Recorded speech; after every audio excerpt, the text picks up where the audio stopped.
The effects of the pandemic have extended beyond the human population. Now, they may not know it yet, but the animals that depend on us might be impacted sooner rather than later,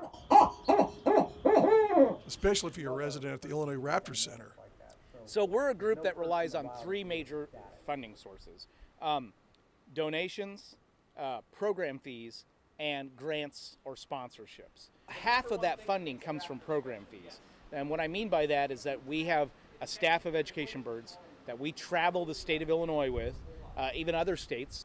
We go out and we talk about the natural history of birds of prey and a little bit about things that people can do, but we actually charge a fee for that program. So it costs money for us to come into a school or a group or an organization of some sort to talk about that. Kenny's our bald eagle. We do a lot of those in a year.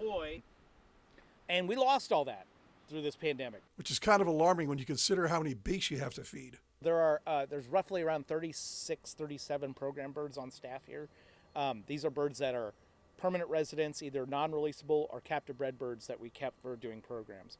That number does not include the birds that are there for rehab, which varies greatly depending on the time of the year. But what they all have in common is that they need to be fed. So the greatest cost of this facility is the food bill.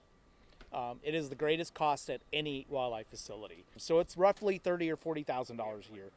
A month, just for our education birds, is 400 quail and roughly 3,000 mice. And beyond food, there's these other expenses. We still have a power bill, and in order for me to feed those birds, I have to be able to turn on a light in a building that's next door, and the refrigerator, and there's still that cost that people always forget, and that's still a cost that has to be covered.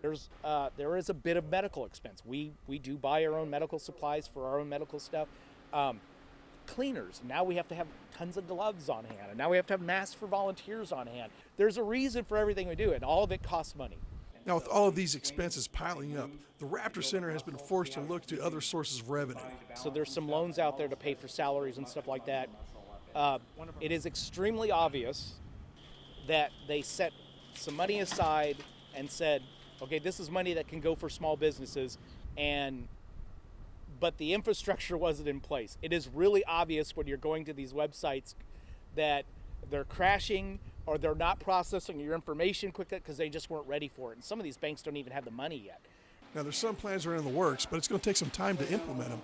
It's not that we don't have fundraising ideas for this pandemic in the pipe, but they still require us to do some work. They still require us to do some research. And with a staff of only 2 and some dedicated volunteers, all efforts have to go towards care for the raptors.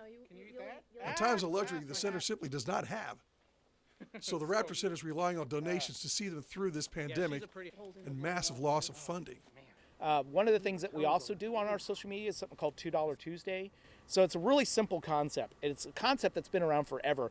We have 12,500 Facebook followers. And on the first Tuesday of every month, if every one of those followers just gave us $2, I'm not good at math, 25,000 bucks. That's enough to pay the salaries and the food bill per month. And that might be just enough to continue the efforts in releasing injured bald eagles or establishing ospreys in Illinois and educating the people on the diversity and the role raptors play in our environment. And that means a lot. In Decatur, this is Steve Nichols, WAND.